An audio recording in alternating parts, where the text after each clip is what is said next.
ঘুমের মাঝেই আমাকে কয়েকজন মেয়ে মিলে অপহরণ করলো। আমার সাথে এত বড় সিন ক্রিয়েট হয়ে গেছে, অথচ আমি বেঘরে ঘুমাচ্ছি। যখন ঘুম ভাঙলো তখন দেখি কয়েকজন মেয়ে মিলে আমার দিকে ভয়ানক দৃষ্টিতে তাকিয়ে আছে। তাদেরকে দেখে মুহূর্তের মধ্যেই ঘুমের সমস্ত রেশ কেটে গেল। আমি হতবাক হয়ে তাকিয়ে আছি তাদের দিকে। কি রে, এভাবে তাকিয়ে কি দেখছিস? আপনারা কারা? আর কোথায় নিয়ে এসেছেন আপনারা আমাকে? আমরা তোর জন, আর তোকে আমরা অপহরণ করে নিয়ে এসেছি। কিন্তু কেন? আমি কি এমন করেছি? তোকে আমাদের ত্রিধা ম্যামের ভালো লেগেছে, তাই তিনি তোকে অপহরণ করতে বলেছে। মেয়েগুলোর কথার আগামাথা কিছুই বুঝলাম না। আমি কার এমন কি ক্ষতি করেছি যে আমাকে এভাবে ঘুম পাতালে অপহরণ করে নিয়ে এসেছে? মাথায় যেন কিছুই খেলছে না। ঠিক তখনই রুমের মাঝে সুন্দরী একটা মেয়ে প্রবেশ করে। মেয়েটা রুমে প্রবেশ করতেই সবাই সোজা হয়ে দাঁড়িয়ে গেল। আই, তোরা সবাই রুম থেকে বের হ, তোদের কাজ শেষ, এবার আমার পালা। মেয়েটার কথা শুনে বুক দুপুক দুপুক করতে লাগলো। কিসের পালার কথা বলছে মেয়েটা? আর মেয়েটার এক কথায় সবাই রুম ছেড়ে বের হয়ে গেল। কোনো কিছুর হিসাবই যেন মেলাতে পারছি না আমি। ঠিক তখনই মেয়েটা বুক থেকে টান দিয়ে ওড়নাটা ফেলে দিল। এবার আরো ভয় পেয়ে গেলাম। এই এই, কি করছেন আপনি? একদম চুপ তুই। আর একটা আওয়াজও যদি গলা দিয়ে বের করেছিস তাহলে সোজা গলায় হাত দিয়ে কণ্ঠনালীতে লক বসিয়ে দিব। মেয়েটার কথা শুনে শরীরের সমস্ত রক্ত চলাচল বন্ধ হয়ে গিয়েছে মতন অবস্থা। ভিতরের প্রাণ ভোমরাটা সারা শরীরে ছুটাছুটি করছে। প্রাণ ভোমরাটা চাচ্ছে কোথাও গিয়ে লুকিয়ে পড়তে, যেখান থেকে কোনো দিনও এই মেয়ে খুঁজে বের করতে না পারে। মেয়েটা হুট করেই আমার উপরে ঝাঁপিয়ে পড়ল। আমি মেয়েটার কর্মকাণ্ড দেখে পুরাই থ হয়ে গেলাম। আই ছেলে শোন, একদম নড়াচড়া করবি না যেন। নড়াচড়া করলেই সোজা শেষ করে দিব, না হয়তো আমার কাজ শেষ হলে আমি তোকে ছেড়ে দিব। আমি চুপচাপ শুয়ে আছি, কোনো কথাই বের হচ্ছে না মুখ দিয়ে। মেয়েটা এবার বড় ধরনের ঝাটকা দিল আমাকে। সে আমার ঠোঁট জোড়ায় নিজের ঠোঁট বসিয়ে দিয়েছে। সে আমার ঠোঁটে পাগলের মতন স্পর্শ করতে শুরু করে। আমার দুই হাত সে নিজের হাতে পেঁচে নিয়েছে। সে আমায় পাগলের মতন চুমো খাচ্ছে, আর আমি মরার মতন বিছানায় শুয়ে আছি। আমার জায়গায় অন্য কেউ হলে সেও মজা নিত, কিন্তু আমার কেন জানি সমস্ত কিছু বিষের মতো লাগছিল। তাই আমি চুপচাপ হয়ে আছি। কিন্তু মেয়েটা আস্তে আস্তে হায়নার রূপ ধারণ করলো। সে আমার ঠোঁটে নিজের ধারালো দাঁত দিয়ে কামড় বসিয়ে দিল। সাথে সাথে ঠোঁট কেটে ব্লাড বের হতে শুরু করেছে, কিন্তু তাও মেয়েটা তার কাজ চালিয়ে যাচ্ছে। সে আমার রক্তগুলো নিজের ঠোঁট দিয়ে চুষে নিচ্ছে।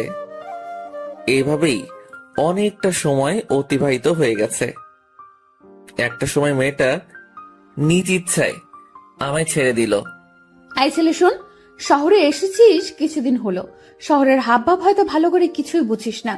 তো শোন, কারোর সাথে ইটিস পিটিস করতে যাবি না। আর কেউ তোর সাথে ইটিস পিটিস করতে আসলেও বলবি যে তোর উপরে ত্রিধার হাত পড়ে গেছে। মেয়েটার কথা শুনে আবারও একটা শক্ট খেলাম। আমি শহরে নতুন এসেছি, সেই বিষয়ে মেয়েটা জানলো কি করে? আর তাছাড়া কে এই মেয়ে? তবে নাম তো জানিয়ে দিল যে ত্রিধা। তবে এই নাম ছাড়া তো মেয়েটার বিষয়ে আর বেশি কিছু জানি না। না, মেয়েটার সম্পর্কে জানা দরকার। আচ্ছা, আপনাকে একটা কথা বলার ছিল। হ্যাঁ বল। আমার উপরে কি কারণে এই অত্যাচার? আই ছেলে, তোর সাহস তো কম না, তুই আমাকে কারণ জিজ্ঞেস করিস? তুই কি জানিস আমি কে? না, জানি না, তাই তো জিজ্ঞেস করলাম। দেখ, মাথা খারাপ করিস না। এই শহরে আমার মুখের উপরে কথা বলবে এমন কেউ নেই। তবে তুই যেহেতু জানতে চাইছিস, তাহলে কিছুটা বলি তোকে। শোন, তোকে আমার ভালো লেগেছে, তাই তোর উপরে অধিকার খাটিয়েছি। শোন, আমি ছাড়া অন্য কোনো নারী যেন তোর সংস্পর্শে না আসে।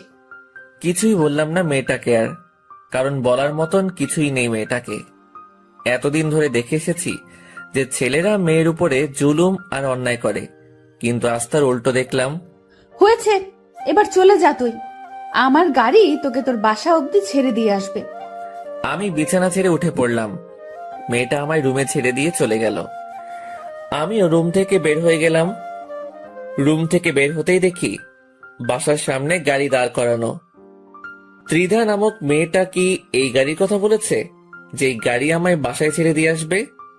কিছুই বুঝে উঠতে পারছি না, তাই গাড়ির সামনে দাঁড়িয়ে আছি। তখনই গাড়ির ভিতর থেকে ড্রাইভার চেঁচিয়ে উঠল, এই বেটা, গাড়িতে উঠিস না কেন? তোরে কি ইনভাইট দিয়ে গাড়িতে উঠাতে হবে নাকি? লোকটার কথা শুনে বুঝে গেলাম ত্রিধা নামক মেয়েটা এই গাড়ির কথাই বলেছে। আর কিছু না ভেবে গাড়িতে উঠে গেলাম। লোকটা গাড়ি স্টার্ট করতেই সেই সুন্দরী মেয়ে ত্রিধা সজোরে চেঁচিয়ে উঠল, আই ড্রাইভার, গাড়ি থামা। ত্রিধার কথা শুনে ড্রাইভার গাড়ি বন্ধ করে দিল, আর ত্রিধা সোজা ভিতর থেকে বের হয়ে এসে ড্রাইভারের কলার চেপে ধরে। আই বেটা, তোকে কে সাহস দিয়েছে ওর সাথে এইভাবে কথা বলার? তোর সাহস তো দেখছি অনেক বেড়েছে। না কিছু বলি না দেখে পিঠে পাকনা গজিয়েছে। ম্যাম, আমার ভুল হয়ে গেছে, আজকের পরে এমন আর হবে না। আজকের মতো সাবধান করে দিলাম, পরের বার থেকে ওর সাথে যদি কোনো ধরনের বাজে ব্যবহার করিস তাহলে সোজা পিঠের চামড়া উঠিয়ে ফেলবো। মনে রাখবি, সে আমার অনেক কাছের মানুষ। মেয়েটার এমন ধারা আচরণ দেখে বেশ অবাক হলাম, কিন্তু কিছু না বলে গাড়িতে উঠে গেলাম। ড্রাইভার গাড়ি ড্রাইভ করে আমায় বাসায় ছেড়ে দিয়ে আসলো। আমি বাসায় নামতেই দেখি মুন্না দাঁড়িয়ে আছে। কি রে, তুই এতটা সময় কোথায় ছিলি? আর তোর ঠোঁটের এই অবস্থা কেন? আরে একটা সমস্যা হয়েছে, তাই সেটা সেরে আসলাম। কি সমস্যা? শহরে আসলি 2 দিন হলো না, তার মাঝে সমস্যায় জড়িয়ে গেলি? আরে না, তেমন কোনো সমস্যা না। আচ্ছা বাদ দে এখন ওসব কথা, আগে বল কলেজের কি অবস্থা। আমি অ্যাডমিশন করিয়ে দিয়েছি তোকে, কাল থেকে কলেজ শুরু করিস। আচ্ছা। বাট একটা কথা মাথায় রাখিস, কলেজে অনেক সমস্যায় পড়তে হবে তোকে। একটা মেয়ে আছে কলেজে, সে খুব ডেঞ্জারাস। আর তাছাড়া সিনিয়র কিছু আছে যারা অল টাইম র্যাগিং দেয়, তাদের থেকেও একটু সাবধানে থাকিস। আর পরোক্ষভাবে কারোর সাথে ঝামেলা করিস না। আরে সমস্যা নেই, আর আমি কার সাথে ঝামেলা করব?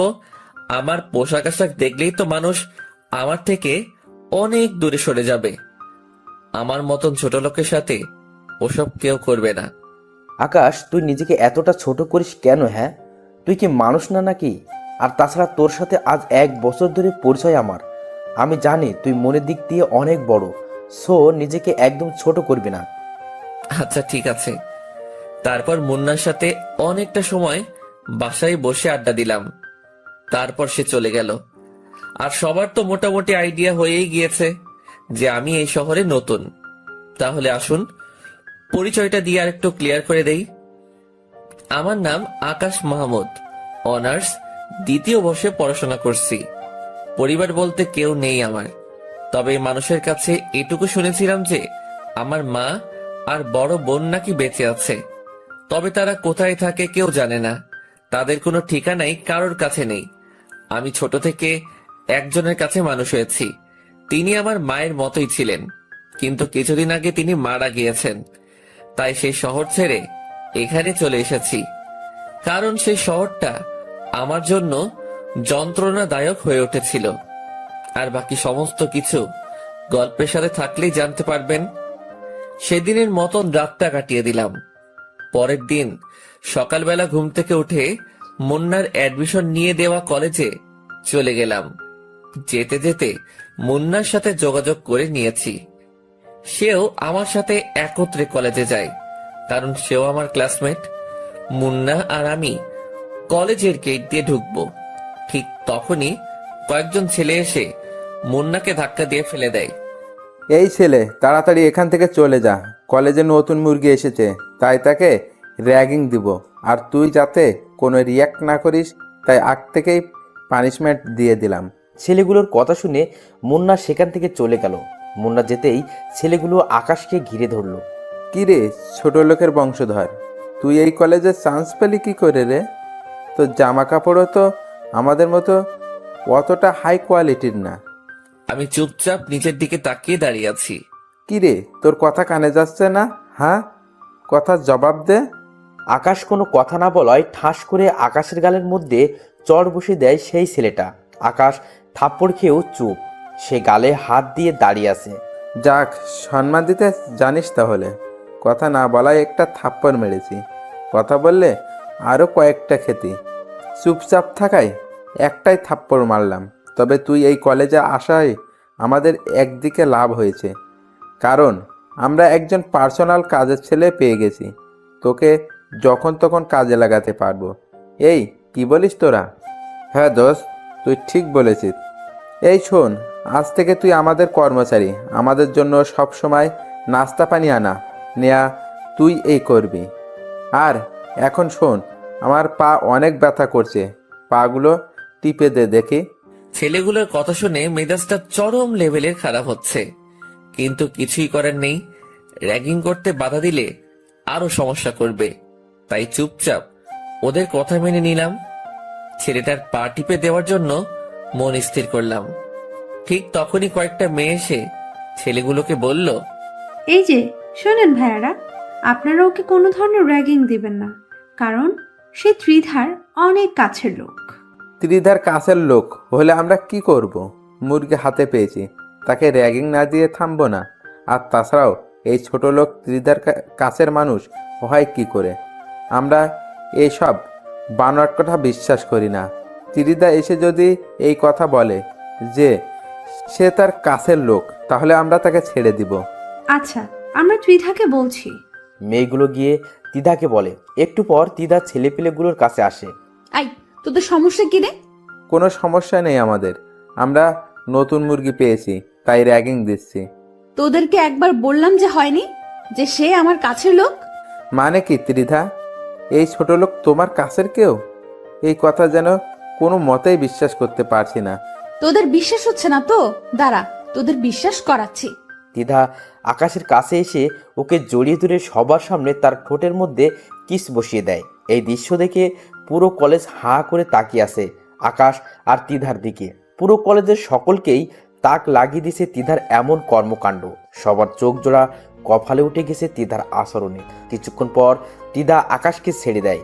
কিরে, এবার বিশ্বাস হলো তো? তিধার প্রশ্নের উত্তর দেওয়ার পরিস্থিতিতে যেন কেউ নেই, সবাই হতভম্ব হয়ে দাঁড়িয়ে আছে। কিরে, সবার মুখের বুলি কোথায় গেল?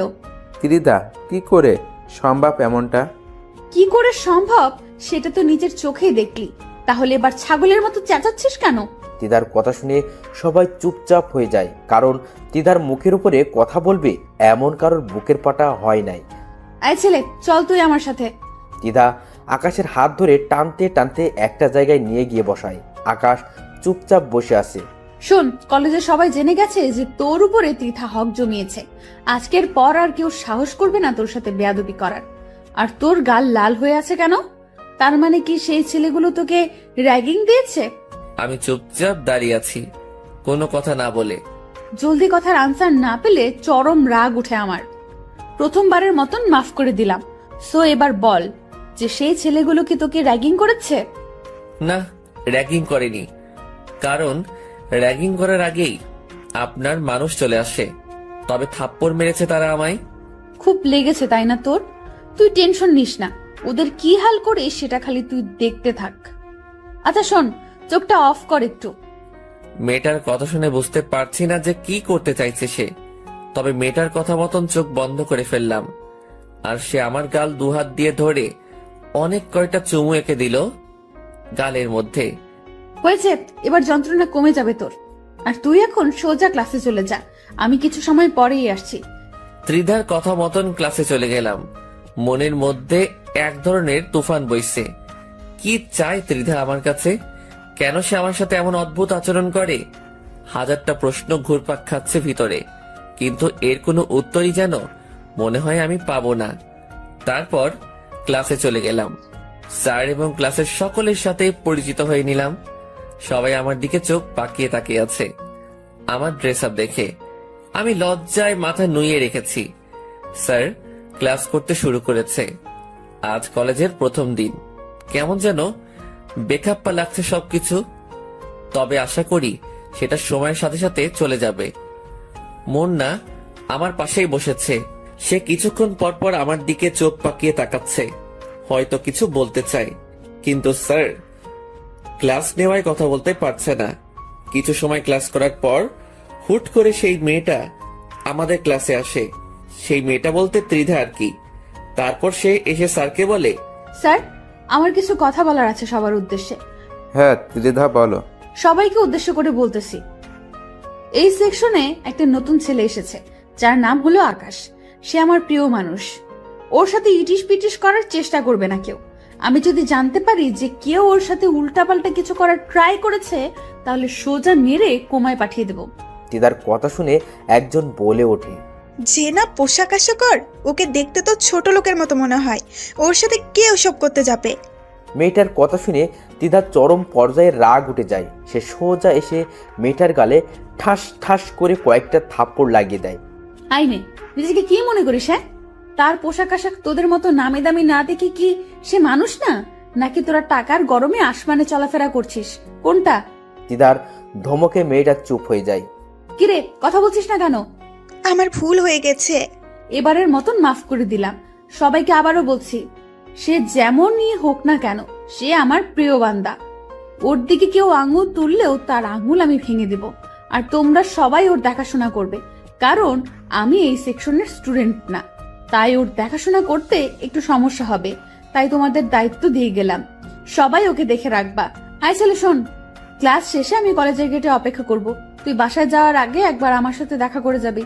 তিধা সবার উপরে তার হুকুমত চালিয়ে চলে গেল। এদিকে ক্লাসের সবাই এবং স্যার সহ টাসকি খেয়ে আছে তিধার কথায়। কারোর মুখে কোনো সাউন্ড নাই, আর সাউন্ড করবেই কি করে? তিধার কথায় পুরো ক্যাম্পাস চলে। তিধার কাছে কলেজের সিনিয়ররাও র্যাগিং খায়। ক্লাসরুমটা পুরো নিস্তব্ধ হয়ে গেছে মুহূর্তের মধ্যে। স্যার ক্লাসের পরিবেশ ফিরিয়ে আনতে লেকচার দেওয়া শুরু করে। সবাই স্যারের লেকচার শোনায় মন দেয়। দেখতে দেখতে অনেক কয়টা স্যার এসে এসে ক্লাস শেষ করিয়ে গেল। ছুটির ঘন্টা বাজিয়ে দিয়েছে। সবাই টেবিল থেকে নিজের ব্যাগ উঠিয়ে কাঁধে নিয়ে নিল। তারপর যে যার মতন চলে যেতে শুরু করলো। আচ্ছা আকাশ, একটা কথা বলতো, দ্বিধা তোকে নিয়ে কি শুরু করেছে? আর কিসের প্রিয় মানুষ দাবি করেছে তোকে? সে তো আমি নিজেও জানি না কোথাকার প্রিয় মানুষ, কোনখানের প্রিয় মানুষ। তুই যদি নাই জানিস তাহলে ক্লাসরুমে এসে এভাবে সবাইকে শাসিয়ে গেল কেন? আরে মুন্না, সত্যি আমি কিছু জানি না। আচ্ছা, না জানলে আর কি করার, চল এবার বাড়ি চলে যাই। মুন্না, তোর কি মনে নেই যে সে আমায় ক্লাস শেষ করে দেখা করতে বলেছে? ও হ্যাঁ, যা গিয়ে দেখা করে আয়। আচ্ছা, আমি গিয়ে দেখা করে আসছি, তুই একটু দাঁড়া। মুন্নাকে দাঁড় করিয়ে রেখে ত্রিধার কাছে চলে গেলাম। কলেজের মোট দুটো গেট, একটা দিয়ে আমরা বের হব, আরেকটা দিয়ে সেই সুন্দরী ত্রিধা নামক মেয়েটা বসে আছে। ত্রিধার কাছে যেতেই বড় ধরনের একটা শক খেলাম। ত্রিধা সেই ছেলেগুলোকে মেরে সারা শরীরে মায়ের ছাপ টুকে দিয়েছে। শুধু তাই নয়, ছেলেগুলোর শরীরে কোনো কাপড়ই নেই, শুধু আন্ডারওয়্যার পরে সবাই লাইন ধরে দাঁড়িয়ে আছে। কি হলো তো তোদের শাস্তি? বলেছিলাম না ওদের অবস্থা আমি খারাপ করে দেব? সো দেখ, দিয়েছি ওদের অবস্থা খারাপ করে। তোর গালে থাপ্পড় দেওয়ার ফল ওরা পেয়েছে।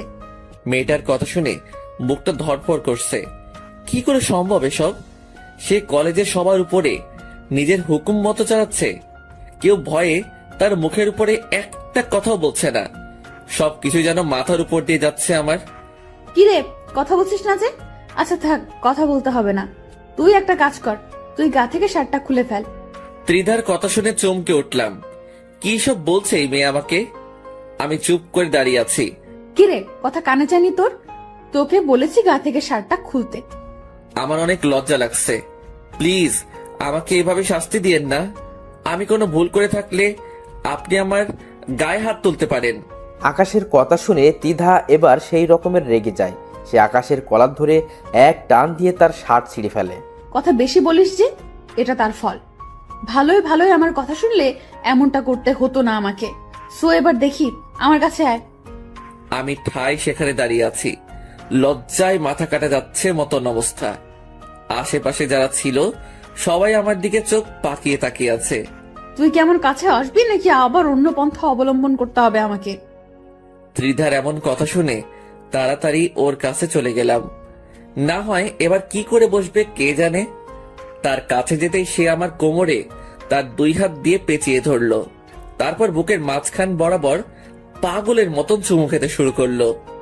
যাদেরকে ত্রিধা শাস্তি দিয়েছে তারা চোখ পাকিয়ে তাকিয়ে আছে আমাদের দিকে। তখনই ত্রিধা বলে ওঠে, আই, তোরা এদিকে তাকিয়ে তাকিয়ে কি দেখছিস? হ্যাঁ, জীবনে কি আর কোনোদিন রোম্যান্স দেখিসনি মনে হয়? তাড়াতাড়ি সব কয়টা চোখ নামা, না হয় সব কয়টা চোখ তুলে নিব একদম। ত্রিধার ঝাটকি খেয়ে ছেলেগুলো নজর ফিরিয়ে দেয়। আর ত্রিধা আমার বুকে চুমু খাওয়া বাদ দিয়ে নিয়ে ব্যাগ খুলে একটা নতুন শার্ট বের করে। এই শোন, এটা তোর জন্য কিনে এনেছি একটু আগে। কাল থেকে এটা পরেই কলেজে আসবি। আর একটা প্যান্টও এনেছি, কাল থেকে ওসব পরে ক্লাস করবি। পুরনো জামা কাপড় আর পরবি না। এনে প্যান্ট, আর শার্টটা তোকে আমি পরিয়ে দিচ্ছি। তারপর ত্রিধা আমায় নিজের হাত দিয়ে শার্টটা পরিয়ে দেয়। আমার ভিতরে যেন প্রবল বেগে তুফান বইছে। মেয়েটা কেন এসব করছে? সে আমার কাছ থেকে কি চায়? এই ছেলে, এত কি ভাবছিস? হ্যাঁ, ত্রিধার কথায় হুঁশ ফিরে আসে। না না, কিছু না। কিছু না হলেই ভালো। এবার দেখি, আমার পাশে এসে বস। চুপচাপ তার পাশে গিয়ে বসলাম। তার পাশে বসতেই সে রোমান্টিক ভাবে আমার কাঁধে মাথা রেখে হেলান দিয়ে বসে।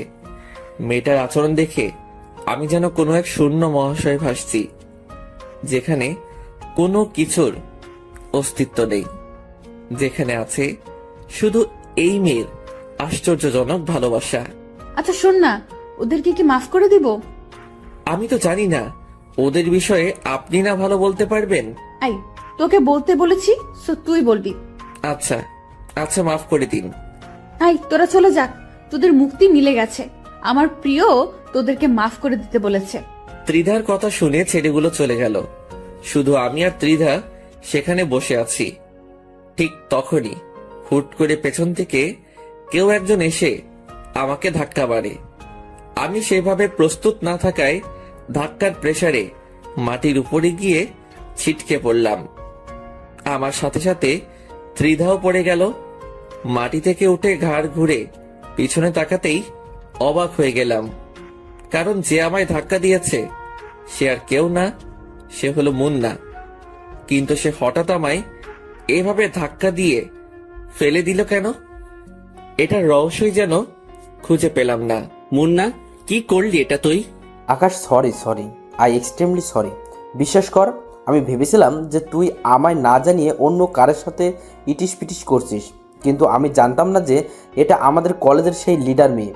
আর তাছাড়া আমি মস্কারি করে ধাক্কা দিয়েছি, আমি ভাবতেও পারিনি যে তোরা এভাবে পড়ে যাবি।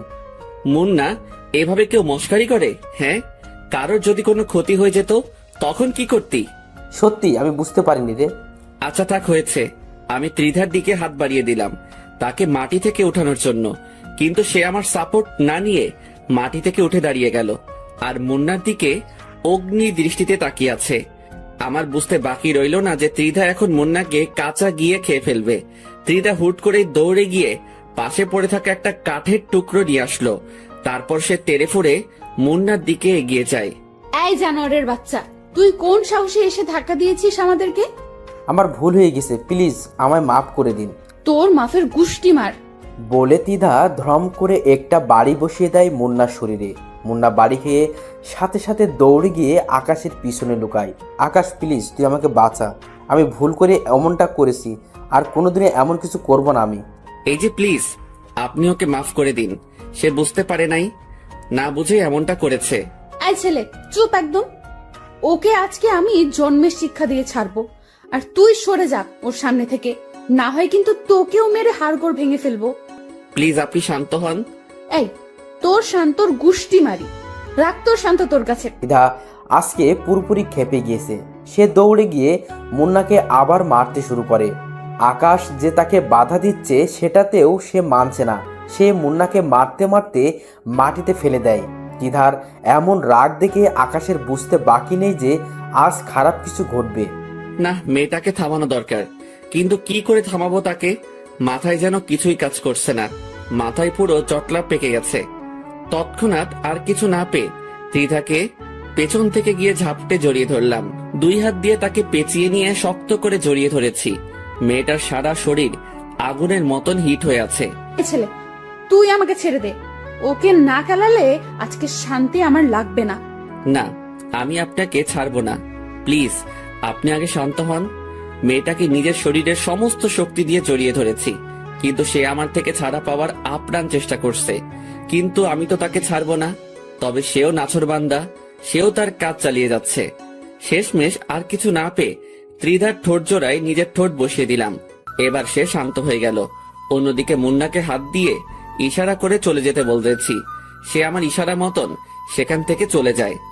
এদিকে ত্রিধা পুরো পাগল হয়ে গিয়েছে। তার মাথা থেকে মায়ের ভূত তো নেমেছে, কিন্তু আরেকটা ভূত চেপে ধরেছে তাকে। তাকে আমি অনেকক্ষণ যাবৎ ছাড়ার চেষ্টা করছি, কিন্তু সে আমার ঠোঁট জোড়া নিজের আয়ত্তে নিয়ে রেখেছে। তার থেকে কোনোভাবেই নিজেকে ছাড়াতে পারছি না। সে আমার ঠোঁটের অবস্থা 12টা বাজিয়ে দিয়েছে। সে হুট করেই আমার ঠোঁটের মধ্যে নিজের দাঁত বসিয়ে দিয়ে পরে ছেড়ে দেয়। তার ধারালো দাঁত আমার ঠোঁট পুরো ক্ষত করে দিয়েছে। সেই ক্ষতটা থেকে চুইয়ে চুইয়ে রক্ত পড়তে শুরু করে। আমি অবাক চোখে ত্রিধার দিকে তাকিয়ে আছি।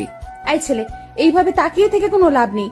সবে মাত্র তোর ঠোঁটে স্পর্শ করেছি, এখনো তোর সারা শরীর বাকি আছে।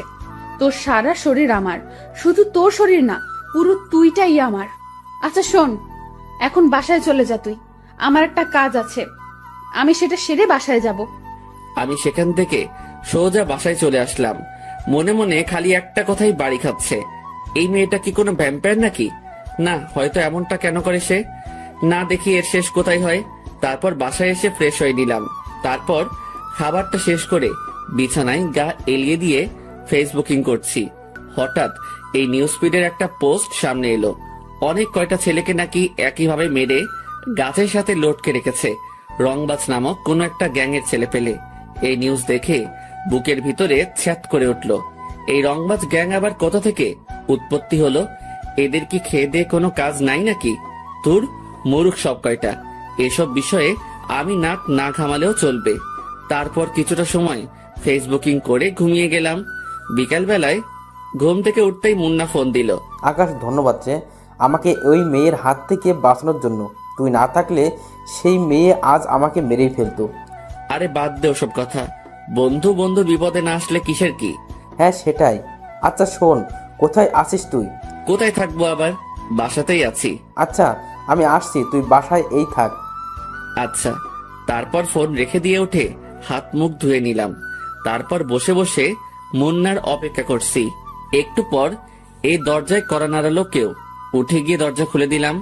দরজা খুলতেই দেখি ত্রিধা দরজার সামনে দাঁড়িয়ে আছে। ত্রিধাকে দেখে বিশাল রকমের একটা শক খেলাম। এই, আপনি এখানে কেন? সেই কৈফিয়ত কি তোকে দিতে হবে নাকি? না, তা না, আসলে হঠাৎ করে আসলেন তো তাই। আমার যখন ইচ্ছা হবে তখনই তোর কাছে আসবো। সো এবার ভেতরে ঢুক, আর টিভি থাকলে চালু কর। একটু পর টিভিতে একটা রোমান্টিক মুভি দিবে, দুজনে বসে বসে মুভি দেখবো। আর আমি পপকর্নও নিয়ে এসেছি, সেই মজা হবে আজকে। ত্রিধার কথা মতন ভাঙাচোরা টিভিটা চালু করে দিলাম। তারপর দুজনে বসে বসে টিভি দেখছি। ত্রিধা আমায় জড়িয়ে ধরে বুকের উপরে মাথা দিয়ে রেখেছে। ঠিক তখনই মুন্না ঘরের মধ্যে প্রবেশ করে। ত্রিধা আসায় সেই যে দরজা খুলেছি আর লাগাইনি। মুন্না আসার সময় হাতে করে নাস্তা নিয়ে এসেছিল। সে ত্রিধাকে দেখে নাস্তাগুলো সেইভাবেই ঘরের মধ্যে ফেলে রেখে এক দৌড়ে ঘর ছেড়ে পালিয়ে যায়। এই বেয়াদব ছেলে, ওই ছেলে তোর বাসায় কেন এসেছে? সে আমার বন্ধু হয়, তাই এসেছে। তো এইভাবে দৌড়ে পালালো কেন? আপনাকে দেখে। যা, ওকে গিয়ে ধরে নিয়ে আয়। ওকে ধরে এনে আমার সামনে হাজির কর। ত্রিধার কথা মতন বাসা থেকে বের হয়ে মুন্নাকে ফোন দিলাম। এই মুন্না, কই তুই? তোকে ত্রিধা বাসায় আসতে বলেছে, তাড়াতাড়ি বাসায় আয়। আকাশ, আমায় কি মেরে ফেলার প্ল্যান করছিস নাকি তোরা? আরে কি সব বলছিস? হ্যাঁ, তোকে আমরা মেরে ফেলতে যাব কেন পাগল? ত্রিধা তোকে ওর সামনে নিয়ে যেতে বলেছে। সো তুই বাসায় আয়, আর তোর কিছুই হবে না। আমি আছি, তুই আমার উপরে ভরসা রাখতে পারিস। আচ্ছা আসছি। কিছুক্ষণ পর মুন্না বাসায় আসে। তাকে নিয়ে ত্রিধার কাছে গেলাম। এই যে শোন, তোর বেয়াদবির শাস্তি তোকে ভালোভাবে দিতে পারিনি। সো এখন তুই আমাদের জন্য কফি বানা কিচেনে গিয়ে। আমি আর আকাশ বসে বসে মুভি দেখব। আমি তো কফি বানাতে পারি না। পারিস কি পারিস না সেটা তোর ব্যাপার। তোকে বলেছি কফি বানিয়ে আনতে, সো কফি বানিয়ে আন, না হয়তো তোর রক্ত কফির মগে নিয়ে পান করব। তিধার কথা শুনে মুন্না তাড়াতাড়ি কফি বানাতে চলে যায়। অন্যদিকে আকাশ গিয়ে তিধার পাশে চুপ করে বসে পড়ে। কিরে, তোর সমস্যাটা কোথায়? কই, কিসের সমস্যা? তুই এভাবে বসেছিস কেন? শুরুতে কি এভাবে বসেছিলি? না। তাহলে আগের মতো আমায় জড়িয়ে ধরে বস। ত্রিধার কথা মতন ওকে আবার জড়িয়ে ধরলাম। সেও আমায় জড়িয়ে ধরে বুকের মধ্যে মাথা রাখলো। ভিতরে কেমন যেন এক ধরনের তুফান বইছে। মনে হচ্ছে যেন নিজের প্রিয় মানুষটাকে বুকে জড়িয়ে নিয়ে রেখেছি, কিন্তু সত্যি তো এমনটা না। কারণ ত্রিধার চাওয়া পাওয়া কি সেটাই বুঝতে পারছি না। এসব নিয়ে ভাবছিলাম, তখনই মুন্না কফি বানিয়ে নিয়ে এলো। ত্রিধা মুন্নার হাত থেকে কফি নিয়ে এক চুমুক দিতেই তার চেহারার রং পরিবর্তন হয়ে যায়। সে কফির মগ আর কফি সহ ফিক্কা দিয়ে ফেলে দেয়। তোদের দিয়ে আসলেই কোনো কাজ হবে না। তুই আসলেই একটা গাধা। তোর মতন গাধা দুনিয়ার জন্য একটা বোঝা। মুন্না মাথা নুইয়ে রেখেছে। ভিতরে ভিতরে সে ভয়ে মরে যাচ্ছে। আচ্ছা শোন, তুই গাধা হোস আর যাই হোস না কেন, আকাশের দেখাশোনা আজ থেকে তুই করবি। ওর চলাফেরায় যেন কোনো ধরনের সমস্যা না হয়। তার সমস্ত প্রয়োজন তুই পূরণ করবি। তার জন্য যত টাকার প্রয়োজন হয় আমাকে জানাবি তুই। তিধার কথা শুনে আকাশ আর মুন্না দুজনেই তাজ্জব হয়ে যায়। কি বলেছি মাথায় ঢুকেছে তোর? জি। হয়েছে, এবার আমি চললাম। আর আকাশ, তুই কালকে তাড়াতাড়ি কলেজে চলে আসবি। আমি অপেক্ষা করব কলেজে। আচ্ছা। তারপর ত্রিধা চলে গেল মুভি শেষ না করেই। ত্রিধা যাওয়ার পর অনেকটা সময় মুন্না আর আমি আড্ডা দিলাম বলতে ত্রিধার বিষয় নিয়েই কথা বলেছি। তারপর রাতে মুন্নাও চলে যায়। পরের দিন সকালবেলায় উঠে ফ্রেশ হয়ে কলেজে চলে গেলাম। রিক্সা করে কলেজে যাচ্ছি। প্রায় পৌঁছে গিয়েছে কলেজে। হঠাৎই দেখি কালকে সেই ছেলেগুলো পথ আটকে দাঁড়িয়ে আছে, যাদেরকে তৃষা মেরেছিল। সেই ছেলেগুলো প্লাস আরো অনেক ছেলে পেলে আছে তাদের সাথে। সবার হাতে লাঠি সোটা। তাদেরকে দেখে আমি রিক্সা থেকে নেমে গেলাম। মামুর বেটা, আজ তোকে পেয়েছি। তোর জন্য গতকাল ত্রিধার কাছে মার খেয়েছি আমরা। সো আজ তার প্রতিশোধ নিব। আজ তোকে জমের দ্বারে পাঠাবো। দাঁড়া তুই, দেখি আজ তোকে কে বাঁচায় আমাদের হাত থেকে। আমি চুপচাপ দাঁড়িয়ে আছি, আর সামনে প্রায় 20 থেকে 25 জন ছেলে পেলে দাঁড়িয়ে দাঁড়িয়ে ভাবছি কি করব। এখান থেকে কি দৌড়ে পালিয়ে যাব, নাকি তাদেরকে প্রতিঘাত করব। ঠিক তখনই তাদের থেকে একটা ছেলে বলে ওঠে, এই মার শালাকে। আমি তখনও ডিসিশন নিতে পারিনি যে কি করব, কিন্তু তারা সকলেই আমাকে মারার জন্য আমার দিকে তেড়ে ফুড়ে আসছে। আর আমি হাবলার মতন তখনও দাঁড়িয়ে আছি। কিন্তু হঠাৎ করে ছেলেপেলেগুলো আমার দিকে এগিয়ে না এসে উল্টো রাস্তা ধরে দৌড়াতে শুরু করলো। কিরে, কি হয়েছে ওদের? কিছুই তো বুঝে আসছে না কাকে দেখে তারা এমন উল্টো দৌড়াচ্ছে। আমি কৌতূহল করে পিছনে ফিরতেই দেখি ত্রিধা প্রায় শতাধিক ছেলেপেলে নিয়ে আমার পিছনে দাঁড়িয়ে আছে। এই ভয়াবহ দৃশ্য দেখে কলিজার পানি যেন মুহূর্তের মধ্যেই শুকিয়ে গেছে আমার। অন্যদিকে যারা আমায় মারতে এসেছিল তারা দড়ি ছেঁড়া গরুর মতন ছুটাছুটি করছে। কে কোন দিক দিয়ে পালাবে দিশকুল পাচ্ছে না। তখনই ত্রিধা চেঁচিয়ে উঠল, এই, তোরা সব কয়টাকে ধরে এনে আমার সামনে হাজির কর। তিধার কথা মতন তার ছেলেপিলেগুলো তাদের পিছনে ছুটে যায় যারা পালাতে ধরেছে। আর তিধা এসে আকাশের সামনে দাঁড়ায়। এই ছেলে, তুই ঠিক আছিস তো? হ্যাঁ, আমি ঠিক আছি। ভাগ্যিস, আর একটু দেরি করলে অনেক বড় সমস্যা হয়ে যেত। আল্লাহ বড় বাঁচিয়েছে তোকে, যে আমি সময় মতো চলে এসেছি। কিন্তু ওদেরকে আমার হাত থেকে কেউ বাঁচাতে পারবে না। আমার ছেলে পেলে ওদেরকে ধরে আনতে গেছে। ওদের পিঠের চামড়া আমি আজকে তুলে ফেলবো।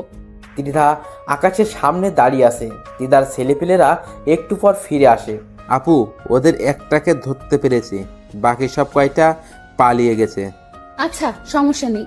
যাকে ধরে এনেছিস আগে তার হিসেব নিকেশ করি। আমি চুপচাপ ত্রিধার সাথে দাঁড়িয়ে আছি, আর ত্রিধার আগে ফসফস করছে। তার উপরে যেন কোনো ভয়ঙ্কর পিশাচিনি ভর করেছে। সে তার দলের ছেলে একটা থেকে হকি নাই। তারপর যাকে ধরে এনেছে তাকে গণহারে মারতে শুরু করে। মারতে মারতে সারা শরীর ফাটিয়ে ফেলেছে তার। তারপর সে ছেলেটাকে ছেড়ে দিয়ে তার লোকদের বলে, এই, তোরা বেটাকে একদম চিরতরে পঙ্গু করে দে। আমি আমার খায়েশ মিটিয়ে নিয়েছি। আচ্ছা আপু, আমরা দেখছি। ওকে। এই আকাশ, চল তুই আমার সাথে। ত্রিধা আমাকে তার সাথে করে নিয়ে আসলো। তারপর সেখান থেকে নিয়ে এসে সোজা কলেজে চলে গেল। শোন, সোজা ক্লাসে যাবি, একদম কারোর সাথে কোনো রকমের মাখামাখি করবি না, আর কোনো সমস্যা হলে আমাকে ডাক দিবি, মনে থাকবে কথা? আচ্ছা। তারপর ক্লাসে চলে আসলাম, কিন্তু মনের ভিতরে বিশাল রকমের খুশি লাগছে যে কেউ আমার জন্য নিজের সমস্তটা বাজি রাখতে পারে, কেউ আমাকে মৃত্যুর মুখ থেকে ছিনিয়ে আনতে পারে। ত্রিধা নামক মেয়েটাকে মনে ধরে গেছে। আচ্ছা, মেয়েটা কি আমাকে ভালোবাসে? না হলে এমন করে কেন? ভিতরে ভিতরে হাজারটা প্রশ্ন ঘুরপাক খাচ্ছে। তবে আমার দিক থেকে আমি ঢুলে পড়েছি, সেটা আমি শিওর। না, এই মেয়েটাকে আমার চাই। ওর মতন মেয়ে কারো লাইফে থাকলে মৃত্যুও সেই ব্যক্তির কাছে আসতে ভয় পাবে। মনে মনে কিছু একটা ভেবে নিলাম। তারপর ক্লাসে মন দিলাম। স্যার লেকচার দিচ্ছে, কিন্তু আমার মন অন্যদিকে। দেখতে দেখতে ক্লাস শেষ হয়ে গেল। আজ মন না ক্লাসে আসেনি। আমি চুপচাপ ক্লাস শেষ করে বের হয়ে গেলাম। ক্লাস থেকে বের হতেই দেখি ত্রিধা অনেক কয়েকজন মেয়ের সাথে গেটের সামনে বসে আছে। সে আমাকে দেখতে পেয়েই ডাক দিল, আয় আকাশ, এদিকে আয়। আমি সোজা চলে গেলাম তার কাছে, গিয়ে তার পাশে চুপচাপ বসে পড়লাম। সে আমায় ব্যাগ থেকে পানির বোতল বের করে দিল। নে, এটা খা, অনেক সময় তো ক্লাস করে এসেছিস। আমি ভদ্র ছেলের মতন পানির বোতলটা হাতে নিয়ে গটগট করে সবটা খেয়ে ফেললাম। ত্রিধার সাথে মেয়েগুলো আমার দিকে তাকিয়ে আছে। আয় ছেলে, তুই এতগুলো পানি খেলি কোন কারণে? নাস্তাগুলো খাবি কি করে এখন? আমি চুপচাপ মেয়েটার দিকে তাকিয়ে আছি। এইভাবে তাকিয়ে লাভ নেই, পানি খেয়েছিস তো খেয়েছিস, নাস্তা শেষ করার আগে যদি উঠেছিস তাহলে সোজা খবর করে দেব। নে খা, হা কর এবার। আমি তাজ্জব হয়ে গেলাম মেয়েটার কথায়, হা করে তাকিয়ে আছি মেয়েটার দিকে। সত্যি, মেয়েটাকে যত দেখছি ততই অবাক হচ্ছি। কি রে, কথা কানে যায়নি তোর? কি বলেছি আমি? আমি তাড়াতাড়ি হা করলাম। সে ব্যাগ থেকে নাস্তা বের করে নিজের হাতে খাওয়াতে শুরু করলো। এদিকে আমার ভিতরে ভালোবাসার জোয়ার বয়ে চলেছে। ইস, মেয়েটা কি রকম কেয়ার করে আমার। সে নিজের হাতেই সবটুকু খাবার আমাকে খাইয়েছে। আমাকে খাওয়া দাওয়া শেষ করিয়ে নিজের ওড়না দিয়ে মুখ মুছে দেয়। সেটা দেখে তার সাথের একজন মেয়ে বলে ওঠে, ত্রিধা, তুই কি পাগল হয়ে গেছিস? সে কখন থেকে দেখছি তুই এই ছোট লোকটার খাতির যত্ন করছিস। তোদের মাঝে কি কিছু চলছে নাকি? আমাকে বলতো। সাদিয়া, মুখ সামলে কথা বল, ওকে নিয়ে একটা বাজে কথাও না। আর তার সাথে আমার কিছু চলছে কি চলছে না তাদের তোদের কাজ কি? বাপরে, তুই তো দেখি অনেক পরিবর্তন হয়ে গেছিস ত্রিধা। এই ছেলে কি এমন জাদু করেছে তোকে? তুই আমাদের সাথে এভাবে কথা বলছিস? সাদিয়া, আবারও বলছি, মুখ সামলে। আর তোরা এখন যা এখান থেকে, ওর সাথে আমার কিছু কাজ আছে। ওকে, ঠিক আছে, চলে যাচ্ছি। কিন্তু মনে রাখিস, এই ছেলে তোর মান ইজ্জত ডুবাবে। সেটা সে সময় দেখা যাবে, এখন তোরা যা তো। আমি ত্রিধার ব্যবহার দেখে হা করে তাকিয়ে আছি তার দিকে। যেই মেয়ের এত পাওয়ার, সেই মেয়ে আমার মতন একটা ছেঁচড়ার পিছনে ঘুরছে। শুধু তাই নয়, সেই মেয়ে আমার জন্য তার ফ্রেন্ডেরও পিছু দিতে দুবার ভাবিনি। তার মানে কি মেয়েটা সত্যি আমাকে ভালোবাসে, না এটার পিছনে কোনো ধরনের চক্র চলছে? কে জানে। না, এটা যাচাই বাছাই আমাকে করতেই হবে। আয় ছেলে, কোথায় হারিয়ে গেলি তুই? না, কোথায় হারাবো? দেখি, আর একটু কাছে এসে বস, আমি একটু নেশা করব। মেয়েটার কথার আগামাথা কিছু বুঝলাম না, তবে আমি তার সামনে গিয়ে বসেছি। সে হুট করেই ঠোঁট জোড়ায় স্পর্শ করে বসে। মেয়েটার এমন ধারা কাজ দেখে বুঝতে বাকি রইল না যে সে এটাকেই নেশা বলেছে। মেয়েটা চুমু খেয়ে চলেছে, কিন্তু আজ আমিও চুপ নেই। আমিও আজ তার সাথে সাড়া দিচ্ছি। এতদিন সে আমায় প্রেসার দিয়ে আমার ঠোঁটে স্পর্শ করেছে, কিন্তু আমি কোনো সাড়া দেইনি। কিন্তু আজ কেন জানি তার উল্টো করলাম। আজ তার মোহে পড়ে গেছি। পাগলের মতন চুমু খাচ্ছি দুজন দুজনকে, কিন্তু হুট করে সে আমাকে ধাক্কা দিয়ে সরিয়ে দিল। আয় ছেলে, বাসায় চলে যা তুই। না, আমি যাব না। যাবি না মানে? আমি আপনাকে জড়িয়ে ধরবো। কি পাগল হয়ে গেছিস মনে হয়?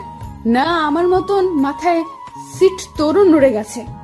সে যাই হবে হোক, আমি জড়িয়ে ধরবো। কথা যেটা বলেছিস সেটাই, সোজা এখন বাসায় চলে যাবি তুই। আচ্ছা আচ্ছা, ঠিক আছে, যাচ্ছি আমি। তারপর চলে আসতে ধরলাম সেখান থেকে, কিন্তু মেয়েটা আমায় পিছন থেকে ডাক দিল। আয় আকাশ, শোন। দৌড়ে চলে গেলাম তার কাছে। নে, জড়িয়ে ধর একটু, তারপর সোজা বাসায় চলে যাবি। ত্রিধার কথা শুনে খুশিতে নাগিন ড্যান্স দিতে ইচ্ছে করছে। তাড়াতাড়ি ত্রিধাকে জড়িয়ে ধরলাম। কিছুক্ষণ জড়িয়ে ধরে সেখান থেকে চলে আসলাম। ত্রিধার কথা মতন সোজা বাসায় এসেছি। বাসায় এসে সেভাবে শুয়ে পড়লাম। শরীর অনেক ক্লান্ত লাগছে আজকে, আর তাছাড়া খেয়েই তো এসেছি, সেভাবেই ঘুমিয়ে পড়লাম। এক ঘুমে মাগরিবের সময় উঠেছি। ঘুম থেকে উঠে হালকা পাতলা ফ্রেশ হয়ে নিলাম, তারপর পড়তে বসলাম। কিন্তু পড়ায় মন বসছে না। ভিতরে খালি একটাই জিনিস সেট হয়ে আছে, সেটা হলো ত্রিধা। ওকে ঘিরেই মনের সব বাসনা এখন আমার। না, যেমনটা ভেবেছি তেমনটাই করব। হালকা পাতলা প্ল্যান মোতাবেক কাজ করলাম, দেখি কপালে কি আছে। তারপর পড়া বই খাতা উঠিয়ে রেখে সেখানে ঘুমিয়ে পড়লাম। পরের দিন সকালবেলায় ঘুম থেকে উঠে কলেজে চলে গেলাম। গিয়ে দেখি মুন্না গেটের সামনে দাঁড়িয়ে আছে, কিন্তু ত্রিধাকে কোথাও দেখলাম না। হয়তো এখনো আসেনি। মুন্নাকে বললাম, মুন্না, তোর সাথে তো ত্রিধা মোটামুটি ফ্রি হয়েছে, তুই এই কাগজটা ত্রিধাকে দিবি, সে আসলে। আমি ক্লাসে চলে গেলাম, কারণ আমার লজ্জা করছে কাগজটা দিতে। না হয় আমি দিতাম। কি আছে এতে আকাশ? হারে, তেমন কিছু না, তুই খালি এটা ওর হাতে দিলেই হবে। দেখিস উল্টোপাল্টা কিছু হলে কিন্তু পরে আমাকে কেলাবে। আরে না, কিছুই হবে না, সে একটু পরেই আসবে। তুই এটা দিয়ে সোজা ক্লাসে চলে আসবি, আমি ক্লাসে আছি। মুন্নার হাতে কাগজটা দিয়ে ক্লাসে চলে গেলাম। অনেকটা সময় ধরে ক্লাসের ভিতরে অপেক্ষা করছি, কিন্তু মুন্না আসছে না। ঠিক তখনই অনেক কয়টা ছেলে ক্লাসের ভিতরে ঢুকে পড়ে। তারপর তারা আমার কাছে এসে আমার কলার ধরে টানতে টানতে ক্লাসরুমের বাহিরে নিয়ে যায়। আমি কিছুই বুঝে উঠতে পারছি না যে কি হচ্ছে। তারা আমাকে ক্লাসরুম থেকে বের করে কলেজ মাঠে নিয়ে গিয়ে ইচ্ছে মতন মারতে শুরু করে। এই, তোমরা আমাকে মারছো কেন? তোমরা কি জানো যে ত্রিধা যদি একবার এই খবর পায় তাহলে তোমাদের কি অবস্থা হবে? আকাশের কথা শুনে ছেলেপিলেগুলো হাসতে শুরু করে। হাসালি ভাই তুই? ত্রিধা আপু তোকে মারতে পাঠিয়েছে, বলেছে তোকে মেরে তোর হাত পা ভেঙে ফেলতে। কি, ত্রিধা আমায় মারতে তোমাদের পাঠিয়েছে? হ্যাঁ, তিনি তোকে মারতে পাঠিয়েছে। আকাশ ছেলেপিলেগুলোর কথা শুনে চমকে ওঠে।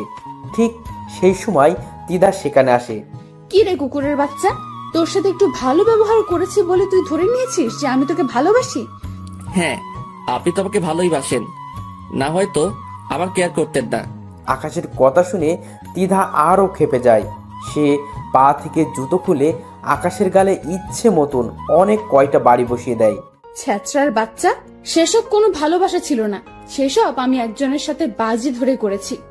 বাজি বলতে একটা গেম খেলছিলাম, সেখানে আমি ডেয়ার নেওয়ায় আমার ফ্রেন্ড আমাকে বলে যে তুই চোখ অফ কর, তারপর চোখ খোলার পর ফার্স্ট যাকেই চোখের সামনে দেখতে পাবি তাকেই পটিয়ে দেখাতে হবে। তার থেকে প্রেমের প্রপোজাল নিতে হবে। সেদিন চোখ খোলার পর তুই সামনে চলে এসেছিস, তাই তোর থেকে প্রপোজাল পাওয়ার জন্য এসব করতে হয়েছে আমাকে। না হয়তো তোর মতন 2 টাকার ছেলেকে খেয়ে ভালোবাসতে যাবে। আসলে ভুলটা আমারই ছিল যে আমি নিজের স্ট্যাটাস ভুলে গিয়ে তোর মতন ছ্যাচরার সাথে এতদিন চলেছি। না হয়তো তোর মতন ছোট লোক কোনোদিনও আমাকে এই প্রপোজ লেটার দিতে পারতো না। যদিও গেম ফিনিশ করেছি, কিন্তু তোর থেকে প্রপোজাল পেয়ে ঘৃণা লাগছে অতিরিক্ত মাত্রায় নিজের কাছে। নিজেকে ভালো করে একবারও আয়নায় দেখেছিস কখনো? নাচতে নাচতে এসেছিস আমাকে প্রপোজ করতে। কোথায় তুই আর কোথায় আমি? আমি হলাম শহরের নাম করা রংবাজ গ্যাংয়ের লিডার, যার পেছনে হাজার হাজার ছেলে ঘুরে। তাছাড়া আমার বাবাও শহরের নামি দামি লোক। আর তুই সেই মেয়েকে প্রপোজ করতে চলে এসেছিস জানোয়ার। মার তোরা বেটাকে, মেরে একদম সারা শরীর ফাটিয়ে ফেলবি ওর। ত্রিধার কথা শুনে কলিজার পানি পুরো শুকিয়ে গেছে। নিজের কাছে নিজেকে এতটা অসহায় লাগছে যা বলে বোঝাতে পারবো না। কিন্তু সে কাজটা ভালো করলো না, আর সে আমায় গ্যাংয়ের পাওয়ার দেখাচ্ছে যে সে রংবাজ গ্যাংয়ের লিডার। অথচ আমি যদি একবার নিজের ফুল ফর্মে চলে আসি তাহলে সে নিজেই কবর খুঁড়ে নিজেকে নিজেই দাফন করে দিবে। ছেলেপেলেগুলো আমার বেধড়ক মারতে শুরু করে, আর আমি অসহায়ের মতন মায়ের খেয়ে চলেছি। মুন্না পাশেই দাঁড়িয়ে আছে। সে আমায় বাঁচানোর জন্য যে এগিয়ে আসবে সেই সাহস সে করতে পারছে না। তারা আমায় মারতে মারতে সারা শরীর ফাটিয়ে ফেলে, তাও তাদের খায়েশ মিটেনি। আমি পাগলের মতন মাটির উপরে পড়ে গেলাম। এখনই যেন জ্ঞানটা হারিয়ে ফেলবো আমি। ঠিক তখনই একটা ছেলে আমার তলপেট বরাবর সজোরে এক লাথি মারে। লাথিকে মাগো বলে চিৎকার করে উঠলাম। তারা আমার এই ভয়াবহ অবস্থা দেখে মুক্ত করে দিল আমাকে। আই থাক, আর মারিস না ছোট লোকটাকে, না হয়তো পরে সোজা উপরেই চলে যাবে, তারপর আরেক বিপদ বাঁধবে তখন। ত্রিধার কথা মতন ছেলেপিলেগুলো মার বন্ধ করে দেয়। তারপর তারা চলে যায়। তারা চলে যেতেই মুন্না দৌড়ে আসে আকাশের কাছে। এই আকাশ, ঠিক আছিস তো তুই? দেখি, উঠে দাঁড়া। মুন্না আকাশের হাত ধরে তাকে মাটি থেকে উঠায়। এই আকাশ, তোর অবস্থা তো বেশি একটা ভালো না, চল তোকে নিয়ে হসপিটালে যাই। তার কোনো প্রয়োজন নেই, তুই ক্লাসে চলে যা, আর আমি বাসায় চলে যাচ্ছি। এই আকাশ, তুই কি পাগল হয়ে গেলি? হ্যাঁ, তোর শরীরের অবস্থা একবারও দেখছিস তুই? মুন্না, আমি তোকে বলেছি তুই ক্লাসে চলে যা। না, আমি ক্লাসে যাব না, আমি এখান থেকে তোকে নিয়ে সোজা হসপিটালে যাব। এই মুন্না, তোকে আমি বলেছি হসপিটালে যেতে, তুই তারপরেও আমার মুখের উপরে কথা বলছিস কোন সাহসে? খুব জোর চেঁচিয়ে বলে। মুন্না আকাশের ভয়ঙ্কর চেহারা দেখে ভয় পেয়ে যায়। আচ্ছা আচ্ছা, আমি ক্লাসে যাচ্ছি, কিন্তু প্লিজ তুই সোজা গাড়ি নিয়ে বাসায় চলে যা। হ্যাঁ, আমি বাসায় চলে যাব, তুই এখন ক্লাসে যা। আচ্ছা, চললাম। মুন্না ক্লাসে চলে গেল, আর আমি সেখান থেকে চলে আসলাম। মাথা যেন চরকির মতন ঘুরপাক খাচ্ছে। সচ্ছলভাবে হাঁটার শক্তিটাও হারিয়ে ফেলেছি, কিন্তু তাও আমি নিজের জোরে কলেজ থেকে বেরিয়ে গেলাম। কারণ এত পরিমাণ লজ্জা লাগছে নিজের কাছে, যা বলে বোঝাতে পারবো না। তারা যখন আমায় মেরেছে, তখন পুরো কলেজ আমার দিকে চোখ পাকিয়ে তাকিয়েছিল। আজকের পর পুরো কলেজ আমায় বাঁকা চোখে দেখবে। সবার চোখে কালার হয়ে গেলাম এই যাত্রায়। রাস্তা দিয়ে হাঁটছি আর এসব কথা ভাবছি, কিন্তু হঠাৎ এই মাথাটা বিশাল রকমের চক্কর দিয়ে উঠল। আমার সমস্ত দুনিয়াদারি ঘুরতে শুরু করলো। চোখে যেন আর কিছুই দেখতে পাচ্ছি না। হুট করেই মাথায় হাত দিয়ে রাস্তার মাঝে বসে পড়লাম। ঠিক তখনই কোথা থেকে যেন অল্প বয়সী একটা মেয়ে দৌড়ে আসে আমার দিকে। এই যে, কি হয়েছে আপনার? আর আপনার সারা শরীরে এইসব কিসের দাগ? আমার মাথা অনেক ঘুরছে আর এসব চোট পেয়ে হয়েছে।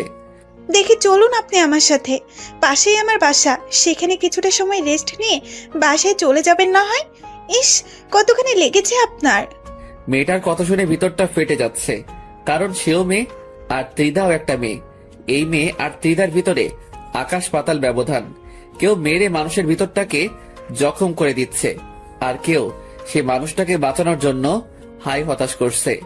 মেয়েটা আমায় ধরে ধরে তার বাসায় নিয়ে গেল, তারপর আমায় রুমের মাঝে নিয়ে গিয়ে সোফায় বসিয়ে দিল। পরে সে ভিতরে গেল। এদিকে আমার যন্ত্রণা আরো বেড়ে গেছে, আর টিকে থাকতে পারলাম না। সেইভাবেই জ্ঞান হারিয়ে ফেললাম। 3 দিন পর জ্ঞান ফিরে এসেছে। জ্ঞান ফিরে আসতেই দেখি আমি বিছানার উপরে শুয়ে আছি, আর পাশে সেই মেয়েটা আরেকজন মহিলা বসে আছেন। সম্ভবত মেয়েটার মা উনি। এখন কেমন লাগছে বাবা তোমার? জি ভালো। আজ 3 দিন পর তোমার জ্ঞান ফিরেছে। এই 3 দিনে কতটা টেনশন হচ্ছিল জানো? কি 3 দিন পর আমার জ্ঞান ফিরেছে মানে? হ্যাঁ বাবা, আমার মেয়ে তোমার বাসায় নিয়ে আনার পর এই তুমি জ্ঞান হারিয়ে ফেলেছো, আর আজ এই তোমার জ্ঞান ফিরেছে। মহিলাটার কথা শুনে চোখ কপালে উঠে গেল। আজ 3 দিন আমি অচেতন। কি থেকে কি হচ্ছে এসব? আচ্ছা বাবা, তোমার এমন অবস্থা কি করে হলো? আসলে কি বলবো, লজ্জার কথা, তবুও বলছি। আমি একজনকে ভালোবাসতাম, কিন্তু সে আমার সাথে গেম খেলেছে। তার এই গেম সম্পর্কে আমার ধারণা ছিল না। যখন আমি তাকে নিজের ভালোবাসার ইজহার করি, তখন সে লোক দিয়ে আমায় বেধড়ক পিটুনি দিয়েছে। মানুষের মনুষ্যত্ব বলতে কি কোনো কিছুই নেই নাকি? আসলে দুনিয়াটা আজ খারাপ মানুষদের দখলে। এই যে আমার মেয়েটাকে দেখেছো? তার বাবাকেও আমি ভালোবেসে বিয়ে করেছিলাম, কিন্তু সে আমার পুরো দমে মেরে দিয়েছে। পরিশেষে না পেরে তাকে ছেড়ে দিয়ে চলে এসেছি। কিন্তু মানুষটা নাকি কিছুদিন আগে মৃত্যু হয়েছে। তার মৃত্যুর খবর শুনে আমার বিন্দু পরিমাণ আফসোস হয়নি, কারণ সে তার পাপের ফল পেয়েছে। বাবা, তুমি চিন্তা করিও না। যে তোমার সাথে খারাপ আচরণ করেছে, সেও সঠিক সময়ে তার শাস্তিটা পেয়ে যাবে। হয়তোবা পাবে। আচ্ছা বাবা, তোমার বাসা কোথায়? আর কে কে আছেন তোমার বাসায়? আমার বাসা এই শহরেই। একাই থাকি এই শহরে, আর পরিবার বলতে কেউ নেই। আমি একাই পরিবারের সদস্য। তবে হ্যাঁ, একজন আমায় ছোট থেকে লালন পালন করেছে, কিন্তু তিনি মারা গিয়েছেন কিছুদিন আগে। আগে অন্য শহরে ছিলাম, কিন্তু তিনি মারা যাওয়ার পর এই শহরে চলে আসি। এখানকার একটা কলেজে অ্যাডমিশন নিয়েছে। ইসরে, অনেক কষ্ট হয় চলতে তোমার, তাই না? না আন্টি, তেমন কিছুই না। আচ্ছা, এবার আমার যাওয়া উচিত, কারণ এমনিতেই অনেক ঝামেলায় ফেলে দিয়েছে আপনাদেরকে। এই ছেলে, একদম নড়বে না বিছানা থেকে। কিসের কষ্ট? হ্যাঁ, তুমি আমার ছেলেরই মতো। সো কোথাও যাবে না এখন তুমি। যতদিন তুমি সুস্থ হবে না ততদিন তুমি এখানেই থাকবে। মা বয়সী মানুষটার কথা শুনে হা করে তাকিয়ে আছি। দুনিয়ায় সত্যি ভালো মানুষ আছে। আচ্ছা শোনো, আমি কিছু খাবার এনে দিচ্ছি, তুমি সেগুলো খেয়ে নাও, কারণ আজ 3 দিন ধরে তুমি না খাওয়া। তিনি আমার জন্য খাবার আনতে চলে গেলেন, আর তিনার মেয়েটা আমার পাশে বসে আছে। আচ্ছা, আপনি মনে হয় মানুষটাকে অনেক ভালোবাসতেন, তাই না? হ্যাঁ, সত্যি মানুষটা অনেক বেশি কষ্ট পাবে এই ব্যবহারের জন্য। অবশ্যই সে বুঝবে একদিন। এইভাবেই কয়েকটা দিন কেটে গেল বাড়ির মানুষগুলোর সাথে। মানুষগুলো সত্যি অনেক ভালো।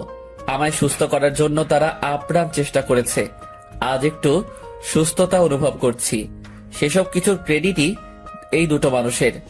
এসবের মাঝে আমার ফোনটা কোথায় যেন হারিয়ে ফেলেছি। ঠিক তখনই আন্টির মেয়ে এসে আমায় ফোনটা দিল হাতের মধ্যে। আপনি এই ফোনটা পেলেন কোথায়?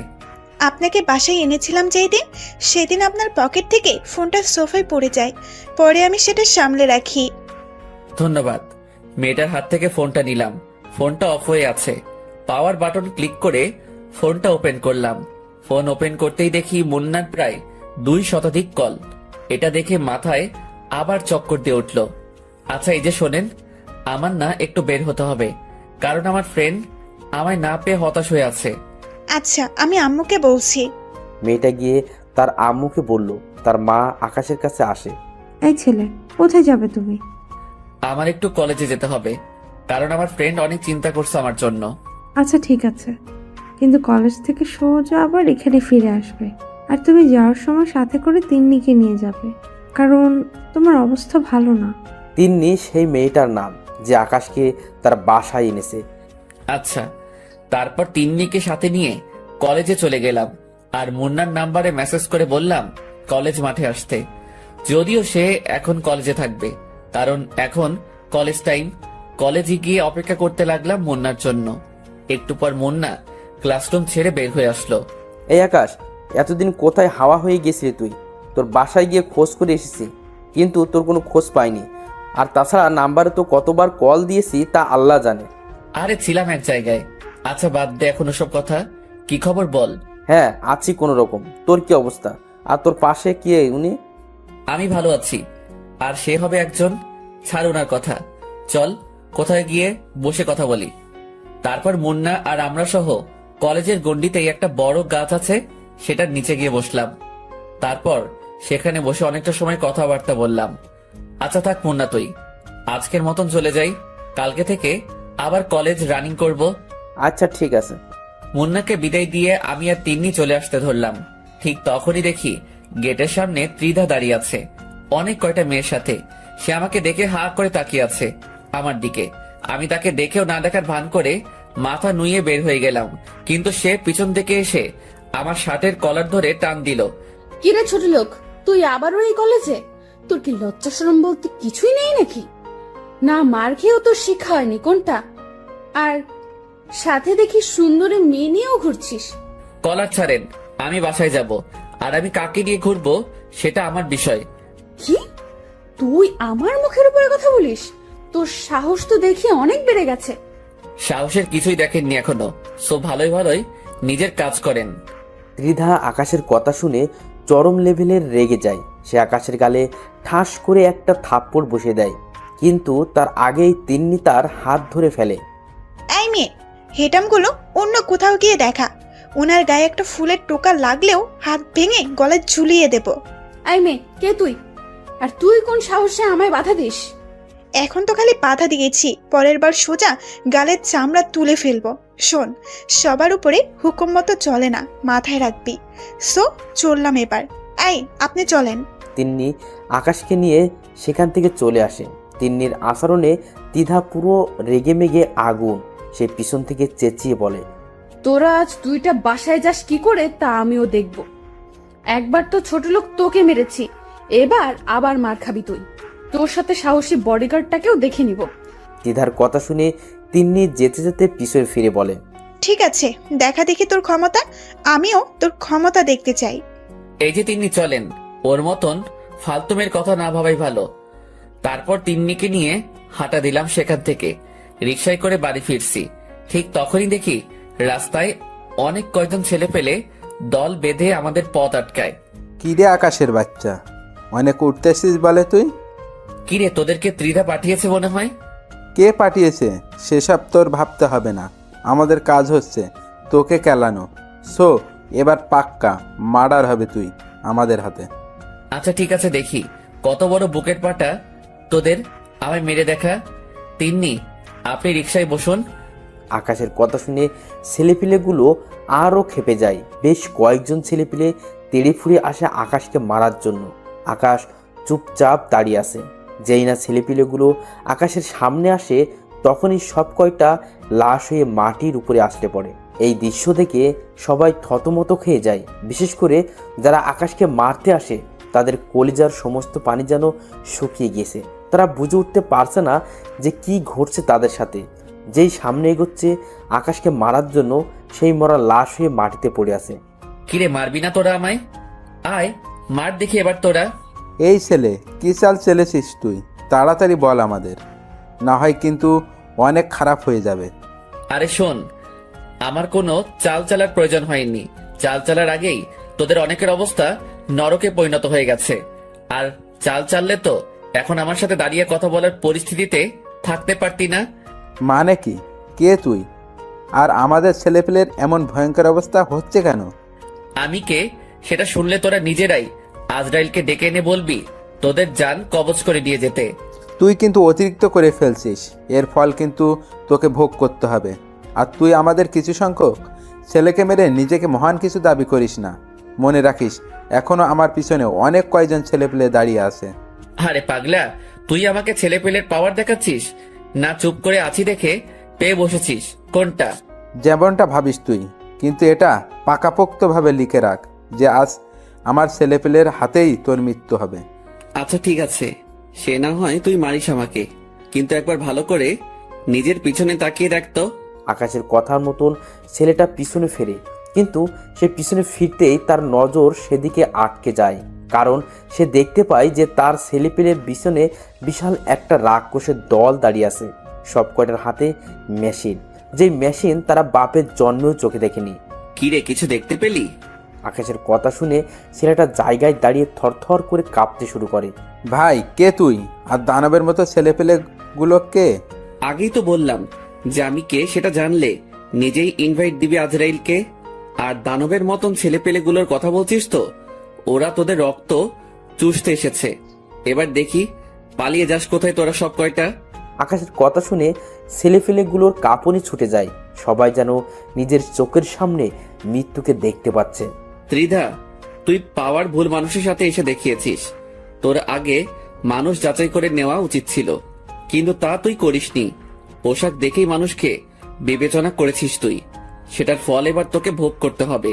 কিন্তু তোকে আমি আরো কিছুটা দিন সময় দিব উড়ার জন্য, কারণ এখনো তোর প্রতারণার ঘোর কেটে উঠতে পারিনি। সেটা কেটে উঠি, তারপর তোর সাথে আমার খেলা হবে। আর এই, তোরা এদের সব কয়টাকে উপরে পাঠিয়ে দে, আমার কাজ আছে, আমি চললাম। এই তিন্নি চলেন। আমি আর তিন্নি হাঁটা দিলাম। তিন্নি আমার দিকে চোখ পাকিয়ে পাকিয়ে তাকাচ্ছে। অন্যদিকে আমার ছেলে পেলে তাদের খেল শুরু করে দিয়েছে। কিন্তু হুট করেই যে ছেলেটা এতটা সময় আমার সাথে কথা বলেছে, সে এসে আমার পায়ের উপরে হুমড়ি খেয়ে পড়ে। ভাই, আমাকে মাফ করে দিন। সত্যি আমি জানি না যে আপনি কে আর কি আপনার পরিচয়। তবে এটা বলতে পারি যে আমি অনেক বড় ভুল করে ফেলেছি আপনাকে মারতে এসে। প্লিজ ভাই, আপনার পা ধরে কুড়ো জোরে ক্ষমা চাচ্ছি। আল্লাহর ওয়াস্তে আমাদেরকে মাফ করে দিন। কেন? এখন কেন? তোরা না আমায় মারতে চেয়েছিলি, কিন্তু এখন কেন পা ধরে মাপ চাইছিস? ভাই, আমরা আপনাকে চিনতে পারিনি। আমি শিওর যে আপনি অনেক বড় মাপের কেউ হবেন, না হয়তো আপনার জন্য এত মানুষ কখনোই আসতো না। আর তাছাড়াও যারা এসেছে তাদেরকে দেখে মানুষ বলে মনে হচ্ছে না, তাদেরকে দেখেই মনে হচ্ছে যেন তারা কোনো বনের হিংস্র হায়েনা। তারা রক্তের নেশায় বন ছেড়ে লোকালয়ে উঠে এসেছে। ভাই প্লিজ, আপনার পা দুটো ধরে মাফ চাচ্ছি। আজকের পর কোনোদিন আর এই দুঃসাহস করব না। আচ্ছা ঠিক আছে, যা, মাফ করে দিলাম। কিন্তু কিন্তু কি কিন্তু ভাই? একটা শর্তে মাফ করব। ভাই আপনি একবার মুখ ফুটে বলেন, খালি আমরা আপনার সব শর্তে রাজি। তুই এখন ত্রিধাকে ফোন দিয়ে বলবি যে আকাশকে শেষ করে দেওয়া আমাদের সাহসে কুলোয়নি। সো আপনার বিষয়ে আপনি দেখেন, আমরা আর নাই এসবের মাঝে। তারপর ফোন কেটে দিবি। ভাই এক্ষুনি আমি ফোন লাগাচ্ছি। ছেলেটা ফোন লাগিয়ে দিয়ে দিদাকে সেম কথা বলে যা আকাশ তাকে শিখিয়ে দিয়েছে। ভাই এবার তো আমাদের ক্ষমা করে দিবেন। হ্যাঁ, তোদের ক্ষমা করে দিয়েছি। এই, তোমরা আর কেউ ওদেরকে মেরো না। ওদের হিসাব নিকাশ এখানেই শেষ। আর শোন, তোদেরকে যেন এসবের মাঝে আর কোনোদিন না দেখি। আর যারা এখন আমায় মারতে এসে নিজেকে শেষ করেছে, তাদের লাশ জানাজা দিয়ে মাটির নিচে দাফন করে দিবি। ভাই আপনার হুকুম যেমন করেছেন আমরা তেমনই পালন করব। আকাশের কথা মতন ছেলেপিলেগুলো তাদের সহপাঠীদেরকে নিয়ে চলে যায়, আর আকাশের ছেলেপিলেরাও চলে যায়। এদিকে আকাশ রওনা হয় তিন্নিকে নিয়ে বাসার উদ্দেশ্যে। যেতে যেতে তিন্নি আকাশকে জিজ্ঞাসা করে, আচ্ছা, আমার কিছু জানা ছিল। হ্যাঁ বলেন।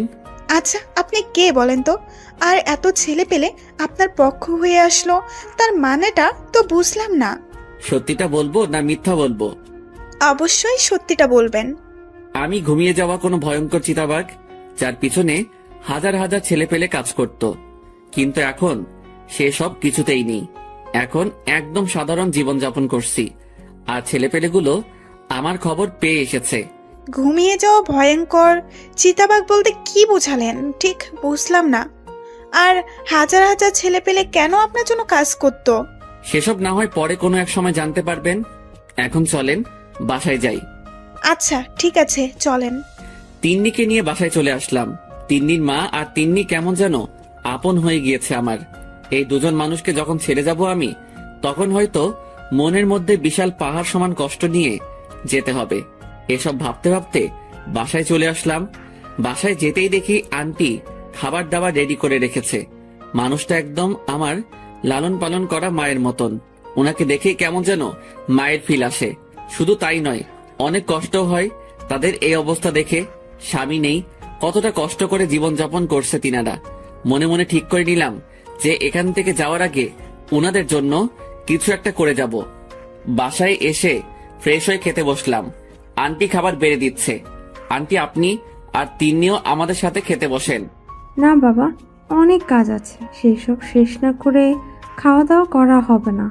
আরে বাদ দিন না কাজ, আগে আমার সাথে খেয়ে নিন দুটো করে, পরে না হয় কাজ শেষ করবেন। দরকার হয় আমিও আপনার কাজে সাহায্য করব। বাবা সত্যি তুমি লক্ষ্মী একটা ছেলে। তোমায় কে গর্ভে ধরেছে জানি না, তবে বড়াই করে বলতে পারি যে সেই মা সার্থক। হয়েছে, এবার তো খেতে বসুন। হ্যাঁ বাবা, বসছি। এই তিন্নি, খেতে আয় তুই, আজ তিনজন মিলে একসাথে খাবো। সবাই মিলে একসাথে খেতে বসলো। এভাবেই দেখতে দেখতে ওনাদের সাথে দিনটা কাটিয়ে দিল আকাশ। পরের দিন সকালে উঠে কলেজে চলে গেলাম। কলেজে যেতেই দেখি ত্রিধা গেটের সামনে দাঁড়িয়ে আছে। সে হয়তো আমার জন্যই অপেক্ষা করছিল এতটা সময়। আমি কলেজের গেট দিয়ে প্রবেশ করতেই সে আমার কলার ধরে টেনে কলেজের এক সাইডে নিয়ে যায়। জায়গাটা অনেক নীরব, কলেজের কারোর তেমন যাতায়াত নেই এই পথে। সে আমায় সেখানে নিয়ে গিয়ে হুট করে আমাকে ধাক্কা দিয়ে মাটির উপরে ফেলে দেয়। কিরে, তুই আমার ছেলে পেলেকে শাসিয়ে এসছিস কোন সাহসে?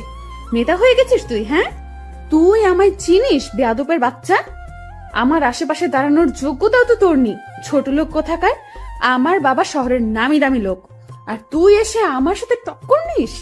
আকাশ তিধার কথা শুনে মুস্কি মুস্কি হাসছে, কিন্তু তিধার রাগ উঠে যায় আকাশের আচরণে। সে আকাশের বুকে পাড়া দিয়ে তার কপালে পিস্তল ঠেকিয়ে ধরে।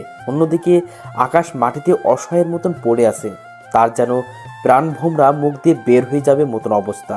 তিধার শরীরের সমস্ত শক্তি দিয়ে আকাশের বুকে পাড়া দিয়ে ধরেছে। ত্রিধা, তুমি কি আমায় মেরে ফেলবে? হ্যাঁ, মেরে ফেলতে চেয়েছিলাম, কিন্তু এখন কেন যেন মারতে ইচ্ছে করছে না তোকে। তবে কারণটা হয়তো তুই ভালো করে জানিস, যে তোর ঠোঁটজোড়া দেখলে আমি আর নিজেকে সামলে রাখতে পারি না।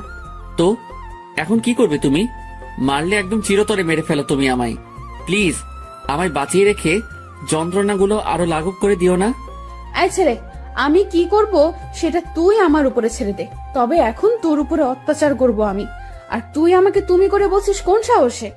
আকাশ তিধার কথা শুনে চুপ হয়ে যায়, আর তিধা পিস্তল কোমরে গুজে আকাশের উপরে ঝাঁপিয়ে পড়ে। সে আকাশের ঠোঁট জোড়ায় নিজের ঠোঁট বসিয়ে দিয়েছে। মুহূর্তের মধ্যেই যেন তিধার হায়নার রূপ ধারণ করে নিয়েছে। সে আকাশের ঠোঁট কামড়ে ক্ষত বিক্ষত করে দিয়েছে। শুধু তাই নয়, আকাশের গলায় বুকে তার ভয়ঙ্কর দাঁতগুলোকে বসিয়ে দেয়। তিধা আকাশের যেই অঙ্গে স্পর্শ করেছে সে অঙ্গ থেকেই চিরচির করে রক্ত বেরোচ্ছে। এদিকে আকাশ তিধার এই ভয়ঙ্কর আচরণ সহ্য করতে না পেরে যন্ত্রণায় ছটফট করতে করতে জ্ঞান হারিয়ে ফেলে। তিধা আকাশের এমন অবস্থা দেখে তাড়াতাড়ি তাকে ছেড়ে দেয়। তারপর ব্যাগ থেকে পানি বোতল বের করে আকাশের উপরে ছিটিয়ে দেয়। অনেকক্ষণ পর আকাশের জ্ঞান ফিরে আসে। সে আবার আকাশের উপর ঝাঁপিয়ে পড়ে। আজ তোর ধৈর্যের বাহিরে গিয়ে তোর উপরে অত্যাচার করব। কিন্তু আকাশ এবার আর চুপ করে থাকে না।